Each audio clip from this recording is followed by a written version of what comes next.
ವಿಚಾರ ಅಂದರೆ last time ರಸ್ತೆ ತಡೆ ಮಾಡಿದಾಗ ಪಾಪ ಪೊಲೀಸ್ ಇಲಾಖೆಯಿಂದ ಅರೆಸ್ಟ್ ಮಾಡಿದ್ರು. ನಮ್ಮ ರಸ್ತೆ ಬಿಡಿ ಅಂತ ತಡೆ ಮಾಡಬೇಡಿ ಸುಮಾರು ಸರಿ ಕೇಳ್ಕೊಂಡು ವಿಚಾರ ಅವರು. ನಾವು ಶಿಪ್ನವ್ರು ಕೇಳಿದ್ವಿ, ಅವರು ಸರಿಯಾಗಿ ವೈಜ್ಞಾನಿಕವಾಗಿ ರಸ್ತೆ ಮಾಡಿಲ್ಲ.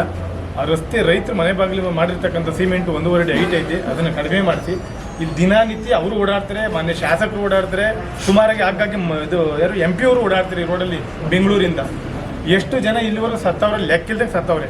ಇದಕ್ಕೆ ಯಾವತ್ತೂ ಮುಕ್ತಿ ಕೊಡ್ತಾರೆ ಇವರು ಶಿಪ್ನವರು. ಅವ್ರನ್ನ ಕರೆಸಿ ಇಂಜಿ AW ಅಂತ ಹೇಳಿದೆ, ಕರೆಸಿರಲಿಲ್ಲ. ಲಾಸ್ಟ್ ಬಂದರೆ ಪ್ರಯೋಜನ ಆಗಿಲ್ಲ ಬಿಡಿ ಅದು.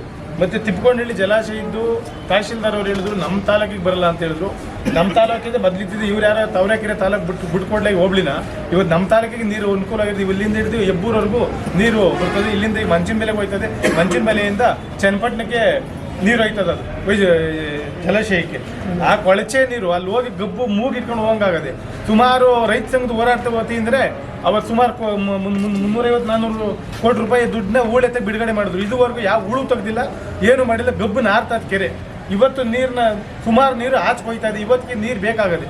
ಮತ್ತು ತಾಲೂಕು ಕಚೇರಿ ಅಧಿಕಾರಿಗಳು ನಿಮ್ಗೆ ಗೊತ್ತಿರ್ತದೆ, ನಾನೇನು ಹೇಳಂಗಿಲ್ಲ. ನಿಮ್ಮ ತಾಲೂಕು ಕಚೇರಿ ನಿಮ್ಗೆ ಗೊತ್ತಿರ್ತದೆ. ಕೆಲವೊಂದು ದಾಖಲೆಗಳನ್ನ ರೈತರು ಕೇಳಿದ್ರು ಕೊಡ್ತಾ ಇಲ್ಲ. ದಾಖಲೆ ಇಲ್ಲ ಅಂತ ಉಡಾಫೆ ಹೇಳ್ತಾರೆ. ಅದೇ ಕೆಲವೊಂದು ದಾಖಲೆಗಳನ್ನ ತಾಲೂಕು ಡಾಬಾದಲ್ಲಿ ಕುಂತ್ಕೊಂಡು ರೆಕಾರ್ಡ್ ಮಾಡ್ಕೊಡ್ತಾರೆ ಕೆಲವು ಅಧಿಕಾರಿಗಳು. ಅವ್ರ ವಿರುದ್ಧ ಏನು ಕ್ರಮ ಕೈಗೊಳ್ಳಿ ನೀವು. ಅದು ಬೆಸ್ಕಾಂ ಇಲಾಖೆ ಒಂದು ಟೈಮ್ ಅವ್ರದ್ದೊಂದು ಗ್ರೂಪ್ ಮಾಡವ್ರೆ. ಆ ಗ್ರೂಪ್ಗೆ ಹಾಕ್ತಾರೆ. ಅವ್ರು ಹೇಳ್ದಂಗೆ ರೈತರು ಕೇಳಬೇಕಷ್ಟೇ. ನೀವು ಇಷ್ಟೊತ್ತು ಬೇಕು ಕರೆಂಟ್, ಅಷ್ಟೊತ್ತು ಕೊಡ್ತೀನಿ, ಹಾಕ್ಸ್ಕೊ. ರಾತ್ರಿ 12 ಗಂಟೆ ಮೆಸೇಜ್ ಮಾಡ್ತೀನಿ, 3 ಗಂಟೆಗೆ ನಾವು ಕರೆಂಟ್ ಕೊಡ್ತೀನಿ, ನೀವು ಕರೆಂಟ್ ತಗೊಳ್ಳಿಂತ ರೈತಿಗೆ ಹೆಂಗೆ ಗೊತ್ತಾಯ್ತು ಮೆಸೇಜ್? ಇದು ಕೊಡಬೇಕಾದ ಕರೆಂಟ್ನ ಯಾವುದೋ ಕಾರ್ಖಾನೆಗಳು ಮಾರ್ಕೊಂಡಿವ್ರು ಆ TCಗಳು ಕೊಟ್ಟಿಲ್ಲ. ಸುಮಾರು ವರ್ಷ ಆಗದೆ. ನಾವು ಸುಮಾರು ಸರಿ ಮೀಟಿಂಗ್ ಕರೆದ್ವಿ, ಹೋರಾಟ ಮಾಡಿದ್ರೆ ಪ್ರಯೋಜನ ಆಗಿಲ್ಲ. ಕುಡಿಯುವ ನೀರು ಫಿಲ್ಟರ್ ವಾಟ್ರು 2 ವರ್ಷ ಆಯಿತು, 1.5 ವರ್ಷ ಆಯಿತು, ಒಂದೂ ರೆಡಿ ಮಾಡಿಲ್ಲ. ಯಾಕೆ ಸರ್ಕಾರದಿಂದ ಹಣ ಬಿಡುಗಡೆ ಮಾಡಿಲ್ವಾ?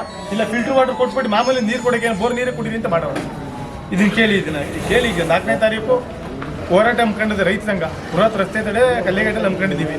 ಅಷ್ಟೊಳಗಡೆ ನೀವು ಅಧಿಕಾರಿಗಳನ್ನ ಕಸ ಜವಾಬ್ದಾರಿ ನಿಮ್ಮದು ಅಂತ ಹೇಳ್ತಾ ಇದ್ದೀವಿ. ಕೃಷಿ ಇಲಾಖೆಗಳು, ಅಬಕಾರಿ ಇಲಾಖೆ ಎಲ್ಲಿ ಯಾವ ಊರ್ಗಾನ ಹೋಗಿ ಡ್ರಿಂಕ್ಸ್ ಮಾಡ್ತಾ ಇರೋದೇ ಕೆಲಸ. ಎಲ್ಲಿಗಾನ ಆಳು ಕರಿಯಕ್ಕೆ ಹೋಗಿ ಅಲ್ಲಿ 9 ಗಂಟೆ ಕೂಡ ನಿಂತ್ಕೊಂಡಿರ್ತಾರೆ. ಅವ್ನು ಕರ್ಕೊಂಡು ಹೆಂಗೆ ಕೆಲಸ ಮಾಡೋದು ನಾವು? ಎಲ್ಲಿಗಾನ ಕರೀರಿ ಅವ್ರನ್ನ. ಯಾವ್ಯಾವ ಪರ್ಮಿಷನ್ ಕೊಟ್ಟರೆ ಅಬಕಾರಿ ಕೇಳ್ಬೇಕು ಅವ್ರನ್ನ. ತೋಟಗಾರಿ ಇಲಾಖೆಯವರು ಏನು ಅನುದಾನ ಕೊಟ್ಟವ್ರೆ, ಯಾವ ಸಬ್ಸಿಡಿ ಕೊಡ್ಸವ್ರೆ, ಏನು ಗಿಡ ಕೊಟ್ಟರೆ ಕೊಟ್ಟಿಲ್ಲ. ಎಲ್ಲಿ ಕೊಟ್ಟಿದ್ದಾರೆ? ಪುರಸಭೆ ಅಧಿಕಾರಿಗಳು ಇದು ಕೊಳಚೆ ನೀರು ಇಲ್ಲಿಂದ ಹೋಯ್ತದೆ ಭರ್ಗಾವತಿ ಕೆರೆಗೆ. ಎಷ್ಟು ವರ್ಷದಿಂದ ಹೋರಾಟ ಮಾಡಿದ್ರು ಪ್ರಯೋಜನ ಆಗಿಲ್ಲ. ಆ ಮುತ್ತೂಟ್ ಫೈನಾನ್ಸ್ನವರು ಆ ಒಡವೆಗಳ ನೋಟಿಸೇ ಕೊಟ್ಟಿಲ್ಲ. ರಾಜಕ್ಕೆ ಹೊರದ್ದು ಏನು ಕೊಡ್ತೀರಾ? ಬಿಟ್ಬಿಡ್ಬೇಕಾ ಒಡವೆಗಳನ್ನ?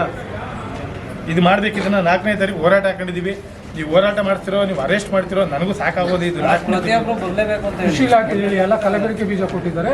ರೈತರು ಕಲಬೆರಕೆ ಆಗ್ಬಿಡ್ತಾರೆ. ಇದು ಕೊಟ್ಟು ಬೀಜ ಎಲ್ಲ ಕಲಬೆರಕೆ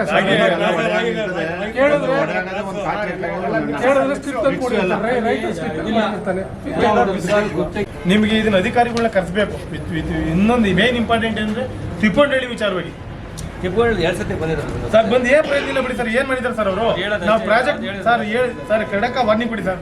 ನಾನು ಇಲ್ಲಿ ಬಿಡಿ ನಿಮ್ಮ ಕೈಲಿ ಹಾಗೆ ವಿಚಾರ ನಿಮ್ಮ ದೂಷಿಸ್ತಲ್ಲ. ನಾನು ನಿಮ್ಮ ಕರ್ಸಿ ಸರ್ ಬರಲಿ. ಅವ್ರೇನು ಸರ್ ಜೂಪಿಲ್ಲ ಅವ್ರು ಬರಕ್ಕೆ ಸಮಸ್ಯೆ ಕೇಳಕ್ಕೆ ನಾನೇ ಹುಡಿಕೊಂಡು ಹೋಗಿ ನಾನೇ 2 ಸರಿ ಕಾರ್ ಹಾಕೊಂಡು ಹೋಗಿ ಲೆಟರ್ ಕೊಟ್ಟು ಬಂದಿದ್ದೀನಿ. ಸರ್ ಸಮಸ್ಯೆ ಇದೆ, ರೈತರ ಸಮಸ್ಯೆ ಕೇಳಿ, ಕೆರೆ ನೀರು ಕೊಳಚೆ ನಾರ್ತದ್ ಕೇಳಿ ಅಂತ.